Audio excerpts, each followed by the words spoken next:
We're gonna make it look fly with some DIY. We're gonna make it look fly with some DIY. We're gonna make it look fly with some DIY. Uh-oh, thrift diving. Hey, what's up? It's Serena Pia from thriftdiving.com, which is a do-it-yourself blog, YouTube channel, and podcast that helps you decorate, improve, and maintain your home with paint, power tools, and thrift stores without sacrificing your budget, the environment, or style. Welcome to episode 119 of the Thrift Diving Podcast. And today we are going to do something that I think is relevant to most furniture that we get from the thrift store, right? It's not in good condition. And we're going to talk about how do you actually remove, or rather disguise, those wood scratches, because it's very rare that you go to the thrift store and you find something that's in perfect condition. It just rarely happens. I think it's only happened to me maybe one time. I found these two bedside tables from Habitat for Humanity. No, it wasn't Habitat for Humanity. It was Community Forklift. And they were perfect. I didn't have to do anything to them. I probably should have painted them just because, I think it would have gone very well with my bedroom furniture. But they were perfect. I didn't have to do anything. And I didn't. I didn't want to create extra work for myself.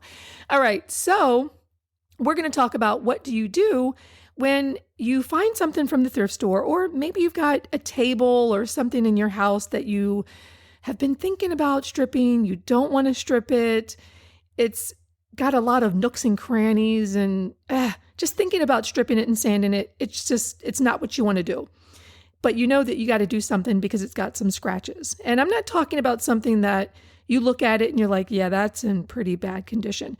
But you've got some scratches. It looks like it's a little beat up, but it's still in pretty good condition. What do you do? Well, there is a way to restore it. And I had gone to the thrift store some time ago, and that's what I found was a chair it was a cute little rocking chair. I think it was like maybe $15.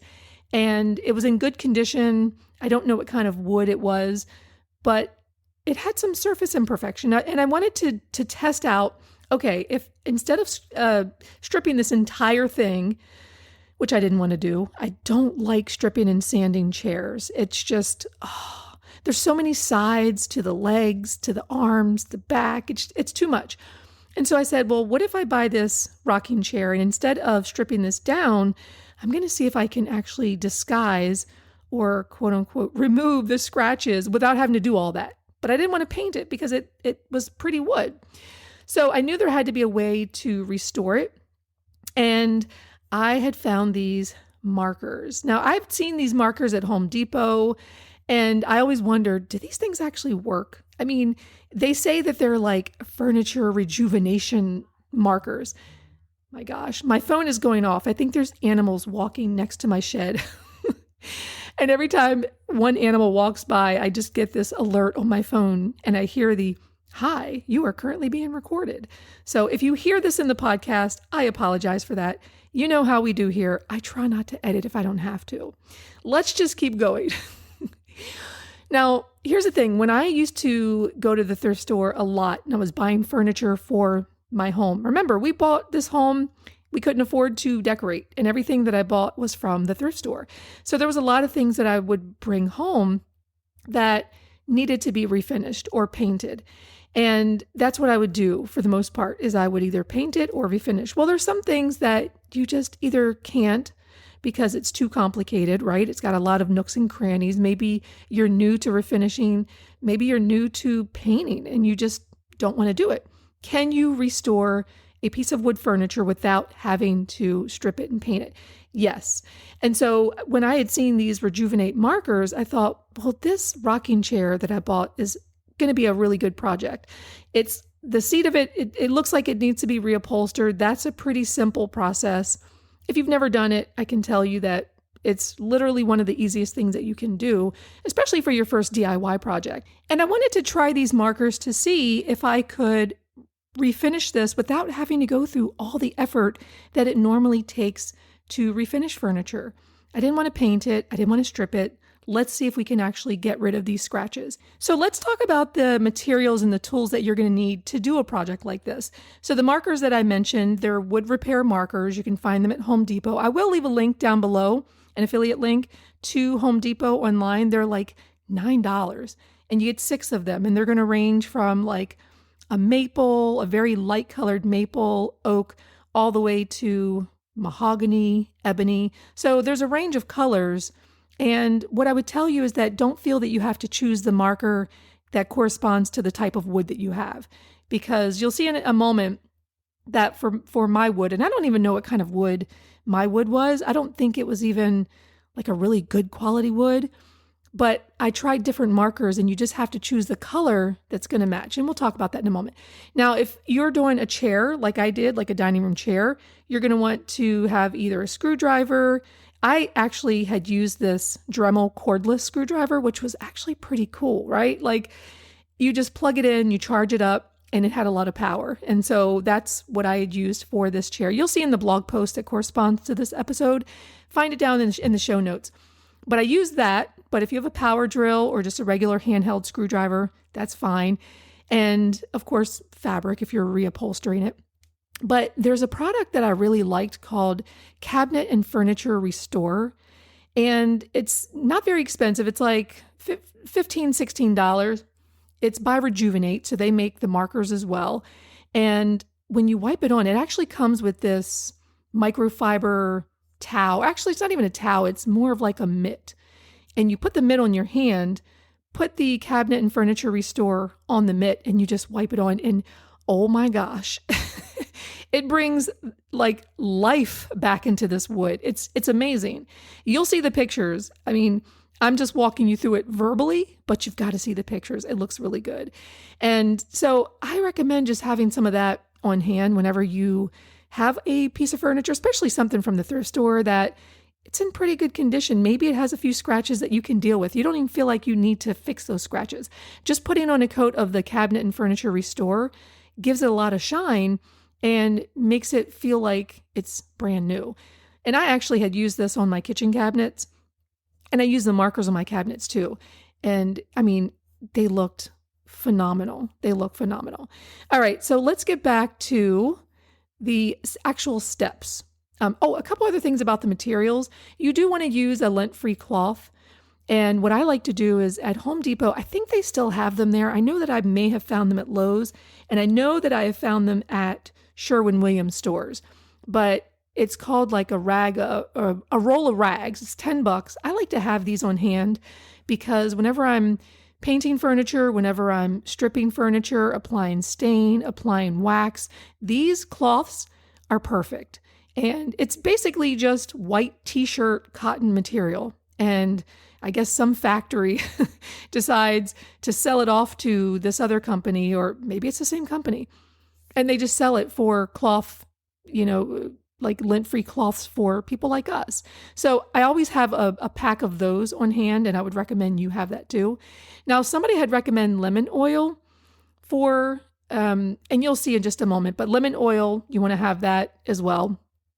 And I think you can get that on Amazon. I have a link in the blog post. I'll leave a link down below too in the show notes. And of course, if you are doing a chair, you would need a fabric replacement, a stapler, some staples. But let's just focus for this on the wood repair, the scratches. All right, so let's take a look at step one. Now, this is pretty obvious. And I always start here, but I like to remind people you have to wash your wood. You have to wipe it down. And the reason why I say that, I know it seems, well, Serena, it's common sense, right? I'm going to tell you, there was a time when I would buy furniture from the thrift store. I hate to admit this. And yes, I mean, if it was really dirty and nasty dirty, yes, I would wipe it down. But if it didn't look dirty, sometimes I just jumped right into a project. I'm embarrassed to even admit that because it's ridiculous. And I would figure, well, I'm painting over it, so doesn't matter. My thing is get into the habit of always washing your furniture, wiping it down, even if it looks pristine, because you could have fingerprints, you could have, oil from your fingers, from something that is just sitting on the surface that you can't see. Like, think about it. Have you ever painted a piece of furniture and the coat looks really good, but then you get to a section that it looks like the paint is not sticking very well? Well, you probably have, I don't know, there could be like some sort of silicone that was on the furniture.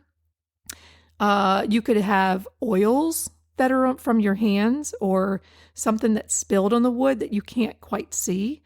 And so when you go to paint it, you're like, oh, why is this spot not adhering any paint? I don't understand. Well, it's because you didn't clean the wood beforehand. So I always say step one, just wash your furniture, wash the wood, wipe it down, and then let it thoroughly dry before you then try to, fix the scratches. What I like to use, you can use vinegar.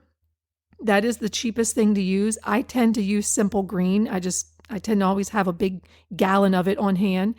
And you do want to mix it with a little bit of water. You don't necessarily want to spray it full concentrate. I don't think you have to. But then after you let it dry, then just wipe it down and not dry, but once you've wiped it, then wash it with clean, fresh water and then let it dry.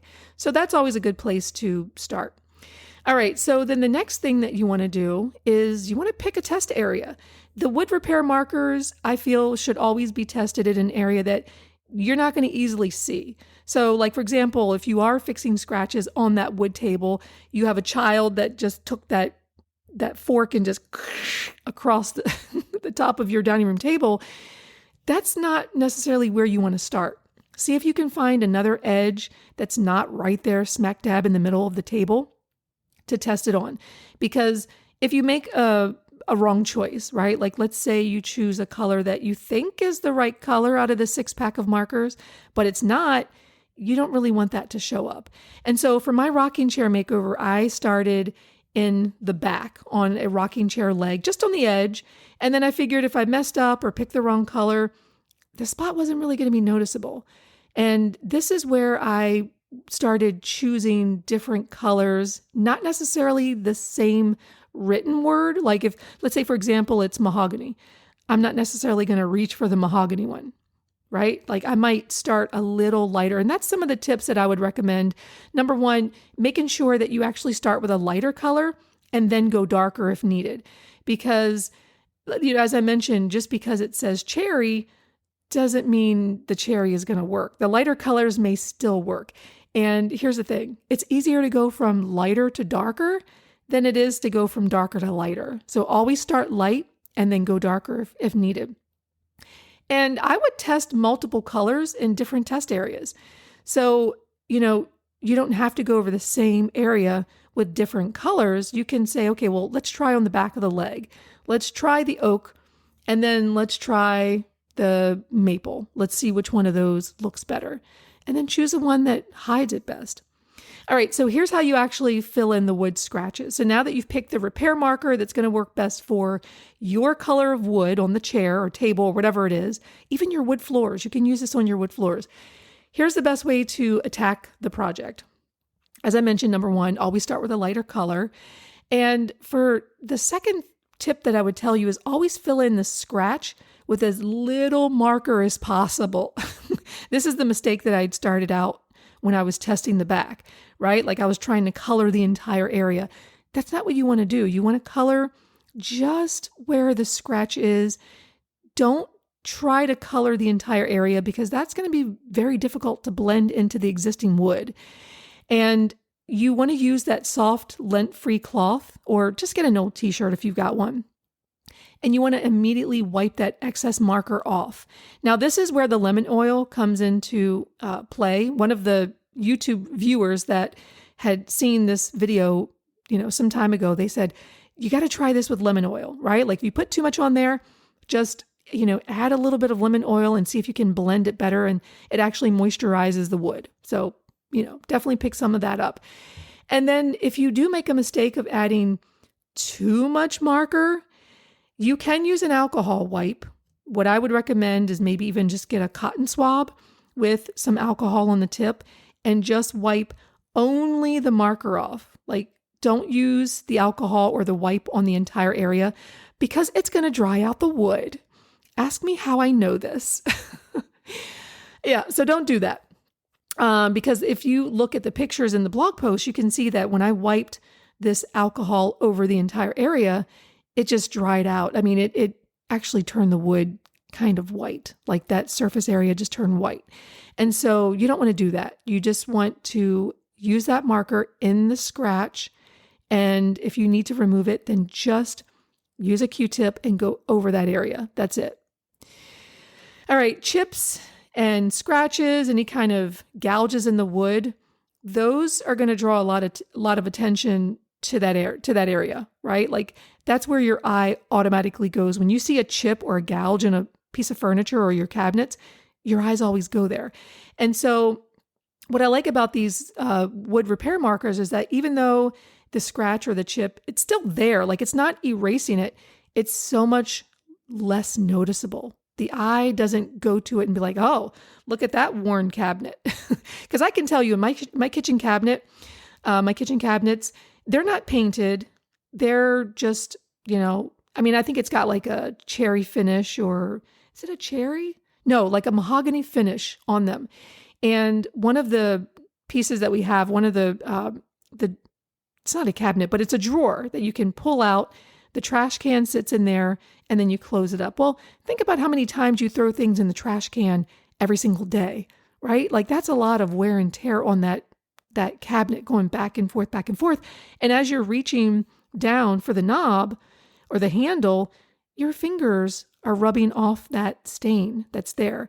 And so, it's very embarrassing when you have people come over to your house and you're like, oh my gosh, you're looking at your house with new eyes. Tell me I'm not the only one who does this, right? Like you don't seem to notice the little pile of dirt in the corner or the little chips on your wood cabinets or where the stain has gotten worn away. Like you don't notice those things until somebody new is coming to your house or somebody that hasn't been there in a long time.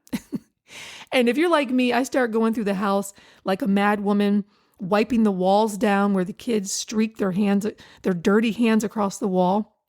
And I start looking around my kitchen. I'm like, oh my gosh, I have this going on. I have that going on. And yes, I've got worn cabinets. I mean, we've been in this house now for since 2010. So this is 2023. So we've been here 13 years. This coming fall is going to be 13 years. And when we moved in, we got new kitchen cabinets. A total aside, but those were not the cabinets that I wanted. It's so funny when I think about the fact that this man he was a contractor that was recommended to me.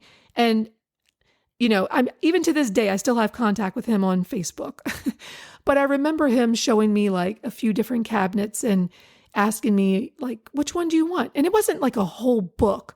It was maybe like 2 or 3 choices, maybe 3 choices. And I remember pointing to the one that was probably like a golden oak. I was like, I'll take that one.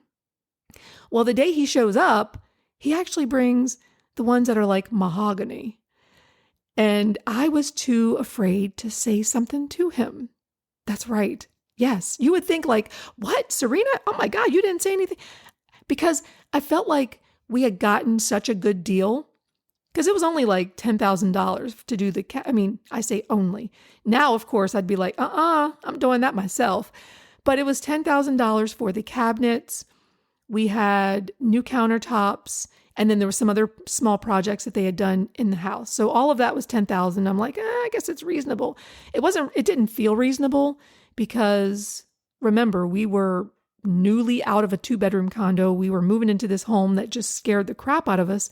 We didn't really know if what we were doing was the right thing. Looking back, man, I tell you, I made some interesting decisions being a first-time home buyer. But these cabinets were darker than what I really wanted. And I remember when he showed up in his truck and he had the cabinets and I'm thinking, wait, I didn't order that dark color. How did I end up with that? And I was too afraid to say something because I felt like, well, Serena, you're kind of getting a discount here. It's not costing $15,000 or $20,000. Just take what you can get and just be quiet.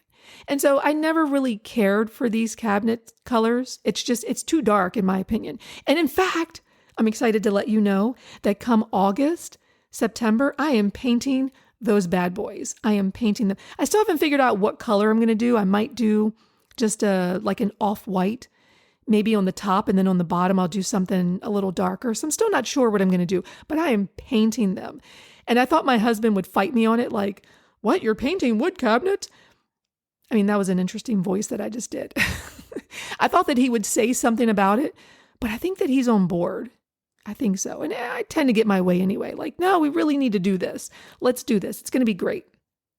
So anyway, the cabinets have been looking kind of rough just because, there's 5 people opening up those cabinets every single day, and they just look worn out.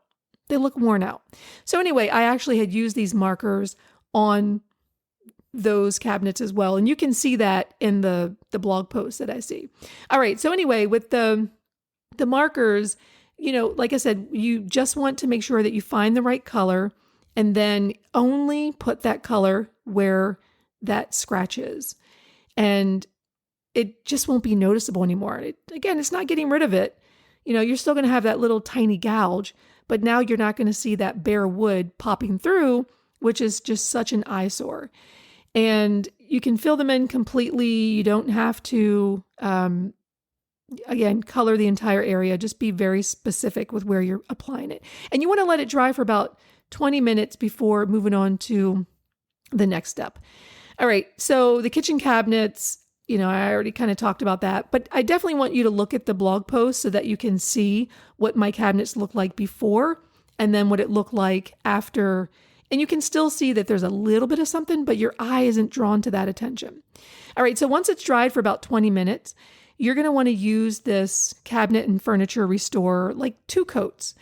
And again, it comes with a little mitt, like a microfiber mitt, and you want to use that as well because it's amazing. I love going to Home Depot and just getting like a pack of those microfiber towels and just keeping them on hand for wiping my hands, cleaning the bathrooms, cleaning the mirrors, and we just use them for everything. Now, you want to make sure that when you're applying this cabinet and furniture restore, that you're wiping it smooth and you're going in the direction of the grain. And you're going to let that dry for about 20 minutes, and then you can go back over it with another coat. So the more coats that you add, the shinier it becomes. And that stuff is just like magic. I mean, I'm actually getting excited looking at it because I'm thinking several years ago, I did this mid-century modern. I'll see if I can leave a link down below in the show notes. I'm going to make a note to myself.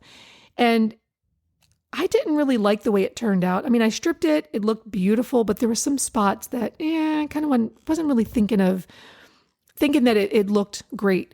It honestly looked just flat. It just looked flat. It didn't have any shine to it. Some areas looked a little uneven.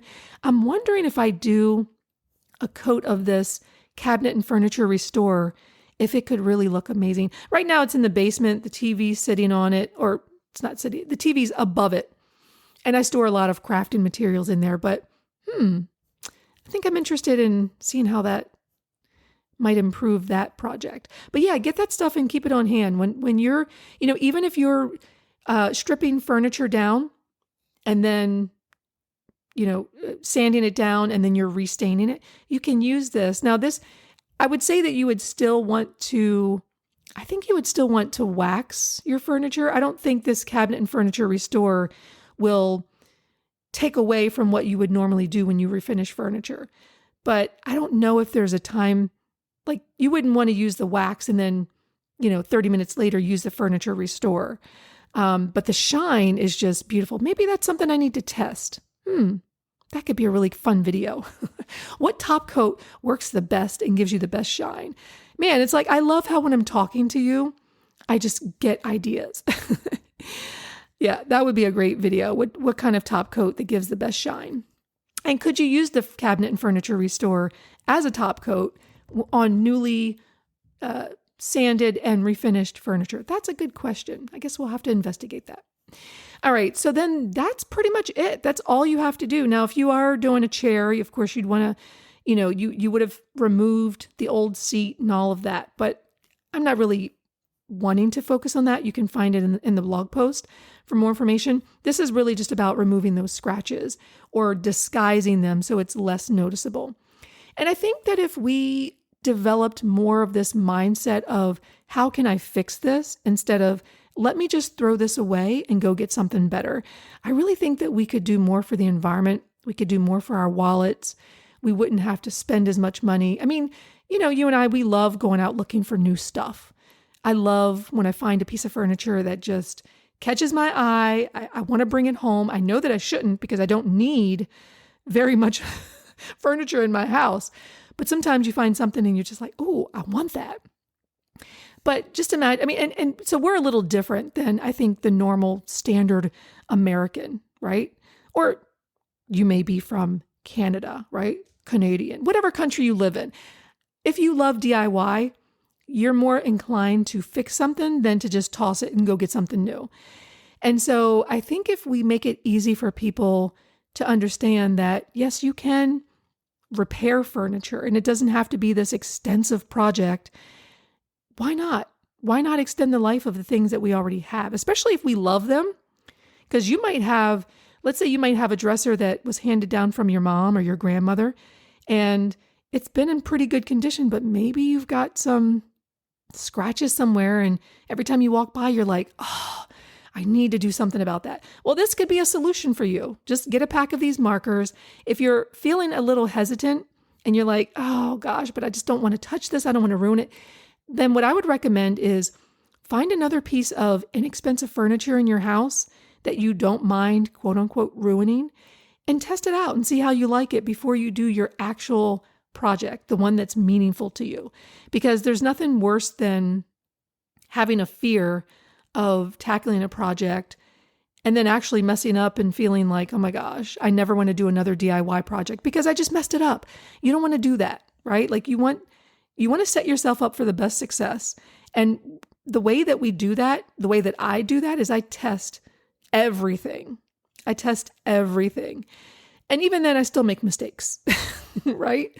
But if I test and I'm able to work out all the mistakes and, the unknowns, then when I work on my real project, I have a better idea. I feel more comfortable and confident moving into that project than I did before getting started at all.